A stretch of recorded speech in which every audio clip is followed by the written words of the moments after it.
যে সকল মাজারে অনৈতিক কাজ হয়, অসামাজিক কাজ হয়, সেই সকল মাজার অবশ্যই ভেঙে দেওয়া দরকার। তবে এটা কোনো জনগণ ভাঙবে না, এটা ভাঙবে রাষ্ট্র।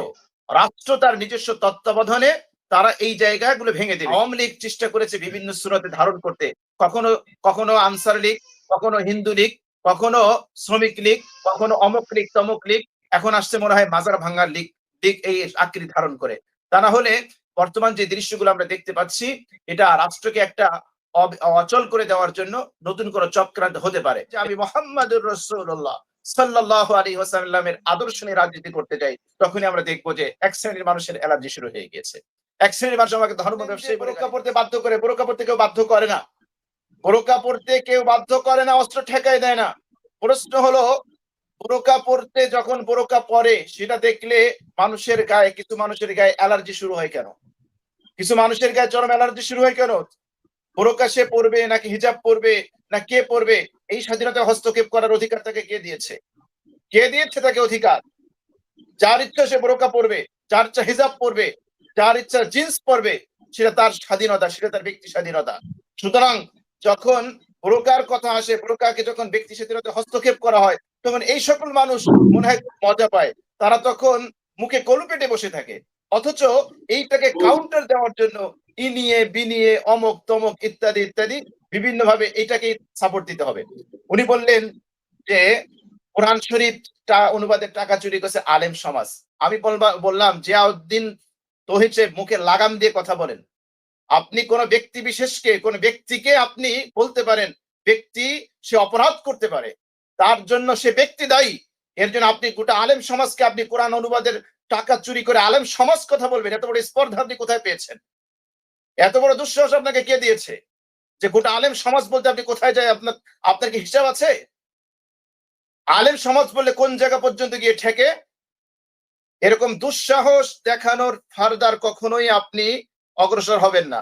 আপনি কথাবার্তা বললে খুব সংযত থেকে জিহ্বায় লাগাম দিয়ে, মুখে লাগাম দিয়ে আপনি কথা বলবেন।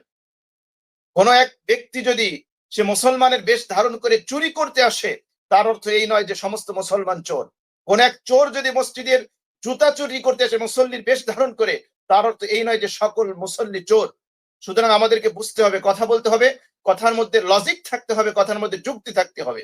আপনি কোন সাহসে আপনি বললেন সমস্ত আপনি বললেন আলেম সমাজ তারা কোরআন অনুবাদের টাকা চুরি করছে? কি এভিডেন্স আপনার কাছে আছে? এভিডেন্স পেশ করেন। আপনি বড় বড় কথা তো বলেছেন, কথার ভিতরে লজিক দিয়ে কথা বলবেন, দলিল দিয়ে আপনি কথা বলেন। আপনি বললেন যে কে মিথ্যা কথা বলে, সে কে মিথ্যা কথা বলে আমি আগেই বলেছি।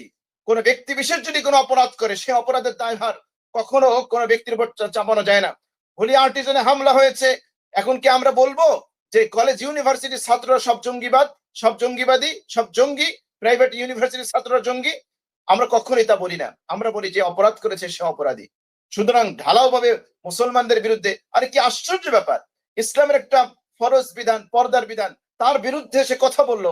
উনি নিজেকে মুসলিম দাবি করে, সেই জায়গায় ওনার বিন্দু মাত্র ওনার কোন রকম লাগে না। আমার আশ্চর্য লাগে ওনার ইমানের স্তর কি পর্যায়ে আছে, ইসলামের স্তর কি পর্যায়ে আছে, সেটা আল্লাহ পাকই ভালো জানেন। সুতরাং জিয়াউদ্দিন তৌহিদদের মতো এরকম ব্যক্তি যারা আছে, আসলে তাদের চেনা বড় দায়। তারা আসলে কি ইসলামের পক্ষে নাকি ইসলামের বিপক্ষে, ইসলাম বিদ্বেষীর পক্ষে নাকি নাস্তিকের পক্ষে, সেটাই আমাদের চিন্তা করা দরকার, সেটাই আমাদের ভাবা দরকার। একবার প্রশ্ন করেছেন বাজার ভাঙা নিয়ে। বাজার ভাঙা নিয়ে যদি আমাকে প্রশ্ন করেন, আমি বলবো যে সকল মাজারে অনৈতিক কাজ হয়, অসামাজিক কাজ হয়, সেই সকল মাজার অবশ্যই ভেঙে দেওয়া দরকার। তবে এটা কোনো জনগণ ভাঙবে না, এটা ভাঙবে রাষ্ট্র। রাষ্ট্র তার নিজস্ব তত্ত্বাবধানে তারা এই জায়গাগুলো ভেঙে দেবে। কেন? এখানে অসামাজিক কাজ হয়, এখানে মাদক সেবন হয়, যেখানে শিরিকের আখড়া আছে, সেই মাজারগুলো যদি ভাঙতে হয়, সেটা রাষ্ট্র নিজস্ব তত্ত্বাবধানে ভাঙবে। এই মুহূর্তে মাজার যেভাবে ভাঙা হচ্ছে, আমার কাছে, যদিও আমি এই শিরিকের আখড়াগুলো ভাঙার পক্ষে, তবে আমি আগেও বলি আমার জায়গাটা আমি স্পষ্ট করি। এই জায়গাটা এই জায়গাগুলো একটা রাষ্ট্র করবে, রাষ্ট্রের নিজস্ব তত্ত্বাবধানে করবে। আমরা যেটা বলতে চাই যে আওয়ামী লীগ চেষ্টা করেছে বিভিন্ন সুরতে ধারণ করতে, কখনো কখনো আনসার লীগ, কখনো হিন্দু লীগ, কখনো শ্রমিক লীগ, কখনো অমুক লীগ তমুক লীগ, এখন আসছে মনে হয় মাজার ভাঙার লীগ লীগ এই আকৃতি ধারণ করে। তা না হলে বর্তমান যে দৃশ্যগুলো আমরা দেখতে পাচ্ছি, এটা রাষ্ট্রকে একটা অচল করে দেওয়ার জন্য নতুন কোনো চক্রান্ত হতে পারে। এজন্য আমি তাওহীদবাদী মুসলিম ভাই বোনদের আহ্বান জানাবো যে অবশ্যই আপনি শিরিকের বিরুদ্ধে কথা বলেন। আপনি যে সকল মানুষ অপরাধের লিপ্ত আছে তাদের তাদেরকে আপনি তাদেরকে আপনি বুঝান। হ্যাঁ, আপনি বাহ্যিক একটা মাজার ভেঙে দিলেন, একটা শিরিককে আপনি উপড়ে ফেলবেন। কিন্তু যার অন্তরের মধ্যে শিরিক আছে, যার অন্তরের ভিতরে শিরিক লালন করে, সেই শিরিকও তো উপড়ে ফেলার জন্য আপনাকে অগ্রসর হতে হবে। এজন্য মানুষের ভিতরটাকে আলোকিত করেন, আলোকিত করার জন্য চেষ্টা করেন। তাহলে এগুলো বন্ধ হবে। আর অবশ্যই রাষ্ট্র নিজ তত্ত্বাবধানে এ সকল আ মদের আখড়া, মাদকের আখড়া এবং অসামাজিক কার্যকলাপের আখড়া, শিরিকের আখড়া অবশ্যই রাষ্ট্রের কাছে আমাদের অনুরোধ থাকবে তারা যেন এগুলো ভেঙে এই শিরিকের আখড়াগুলো এটা উঠিয়ে ফেলে। আপনি আরেকটা কথা বলেছেন যে ধর্মীয় রাজনীতি বা ইসলামী রাজনীতি। দেখুন মজার বিষয় হচ্ছে কি, একজন মানুষ যখন আব্রাহাম লিঙ্কনের থিওরি অনুযায়ী রাজনীতি করে ওকে, একজন মানুষ যখন কার্ল মার্কসের থিওরি অনুযায়ী রাজনীতি করে ওকে, লেনিনের উদ্দেশ্য রাজনৈতিক আদর্শ নিয়ে রাজনীতি করে ওকে, বাংলাদেশে যদি শেখ মুজিবুর রহমানের আদর্শে কেউ আদর্শবান হয়ে রাজনীতি করে ওকে, বাংলাদেশে যদি কেউ জিয়াউর রহমানের আদর্শে আদর্শবান হয়ে রাজনীতি করে ওকে ফাইন, হুসাইন মোহাম্মদ এরশাদের আদর্শ নিয়ে রাজনীতি করবে ওকে ফাইন। কিন্তু আমি যখন বলবো যে আমি মোহাম্মদুর রাসূলুল্লাহ সাল্লাল্লাহু আলাইহি ওয়াসাল্লামের আদর্শ নিয়ে রাজনীতি করতে যাই, তখনই আমরা দেখবো যে এক শ্রেণীর মানুষের অ্যালার্জি শুরু হয়ে গিয়েছে। এক শ্রেণীর মানুষ আমাকে ধর্ম ব্যবসায়ী বলে গালি দিচ্ছে, একজনের মানুষ আমাকে মৌলবাদী বলে গালি দিচ্ছে। একজন ইতিমধ্যে আমরা দেখতে পেয়েছি যারা এখন ধর্মীয় রাজনীতি বা ধর্মভিত্তিক রাজনীতি নিয়ে কথা বলছে। আমি যদি বলি 2024 সালের যদি আপনারা দ্বিতীয় স্বাধীনতা বলেন, এই দ্বিতীয় স্বাধীনতা আপনি ধর্মীয় আবেগকে ব্যবহার করে আপনি স্বাধীনতা অর্জন করেছেন। কিভাবে? আপনি শহীদ, আপনি জান্নাত, এই যে শহীদ আখ্যায়িত দিয়েছেন এটা ধর্মীয় আবেগ, ধর্মীয় অনুভূতি। 1971 সালে মুক্তিযুদ্ধ হয়েছে, স্বাধীনতা হয়েছে, ইনশাআল্লাহর ভিত্তিতে স্বাধীনতা হয়েছে। এখানেও ধর্মীয় আবেগ আছে, ধর্মীয় অনুভূতি আছে। সুতরাং ধর্মীয় আবেগ, ধর্মীয় অনুভূতি দিয়ে আপনি স্বাধীনতা অর্জন করেন, আপনার স্বার্থ যখন উদ্ধার হয়ে যায়, আর আপনি যখন স্বার্থ উদ্ধার হয়ে তখনই আপনি ধর্মের বিরুদ্ধে কথা বলেন। আমি মনে করি এরাই হচ্ছে সবচেয়ে বড় ধর্ম ব্যবসায়ী। এদের চেয়ে বড় ধর্ম ব্যবসায়ী আর কেউ হতে পারে না। যারা নিজেদের স্বার্থ উদ্ধারের জন্য, যারা দেখে যে ওই সময় আন্দোলনকে চাঙ্গা করার জন্য যারা ধর্মের বুলি তারা আউড়িয়েছে, তারা সে সময় হাসবুনাল্লাহ বলেছে, তারা আল্লাহ ভরসা বলেছে, তারা ওই সময় জিহাদের কথা বলেছে, ওই সময় শহীদের কথা বলেছে।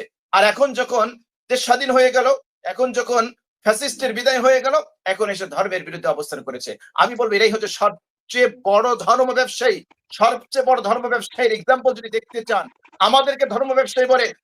ধর্ম ব্যবসায়ী কাকে বলে? যদি দৃষ্টান্ত দেখতে হয় সালমান এফ রহমানকে দেখেন। কারা আসল ধর্ম ব্যবসায়ী? ধর্ম ব্যবসায়ী কারা?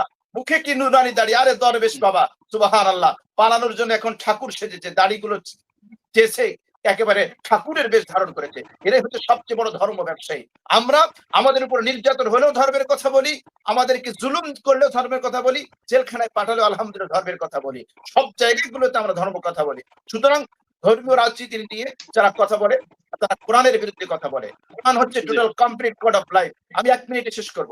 আল-ইয়াওমা আকমালতু লাকুম দীনাকুম ওয়া আতমামতু আলাইকুম নি'মাতি। আল্লাহ বলছেন আমি এই দিনকে পরিপূর্ণ করে দিয়েছি। সুতরাং ব্যক্তি জীবন, সামাজিক জীবন, রাষ্ট্রীয় জীবন প্রত্যেকটা জায়গায় ইসলাম পারফেক্ট। সুতরাং যারা ব্যক্তি জীবনে ধর্ম পালন করে, সামাজিক এবং রাষ্ট্রীয় জীবন থেকে যারা ধর্মকে, কোরআনকে যারা ডিলিট করে দিতে চায়, তারা এই কোরআনের এই আয়াতকে তারা সরাসরি অস্বীকার করে। মুহাম্মদুর রাসূলুল্লাহ সাল্লাল্লাহু আলাইহি ওয়াসাল্লাম তিনি রাষ্ট্র পরিচালনা করেছেন। তো রাজনীতি মানে যদি রাষ্ট্র পরিচালনা নীতি হয়, মুহাম্মদ সাল্লাল্লাহু আলাইহি ওয়াসাল্লাম রাষ্ট্র পরিচালনা করেছেন, তাহলে আপনার নবী রাষ্ট্র পরিচালনা করেছেন, আবু বকর, ওমর, উসমান সবাই রাষ্ট্র পরিচালনা করেছেন। আমি যদি সেই আদর্শে রাষ্ট্র পরিচালনা করতে চাই, আর আমাদেরকে যদি ধর্ম ব্যবসায়ী বলে, বিভিন্ন ব্যবসায়ী বলে গালি দেয়, এই গালিটা শুধুমাত্র আমাদের জায়গায় সীমাবদ্ধ থাকে না, এটা সেই মুহাম্মদ রাসূলুল্লাহ সাল্লাল্লাহু আলাইহি ওয়াসাল্লাম পর্যন্ত চলে যায়। সুতরাং আমরা যারা কথা বলবো আমাদের উচিত হলো যৌক্তিক এবং মুখে লাগাম দিয়ে কথা। ধন্যবাদ।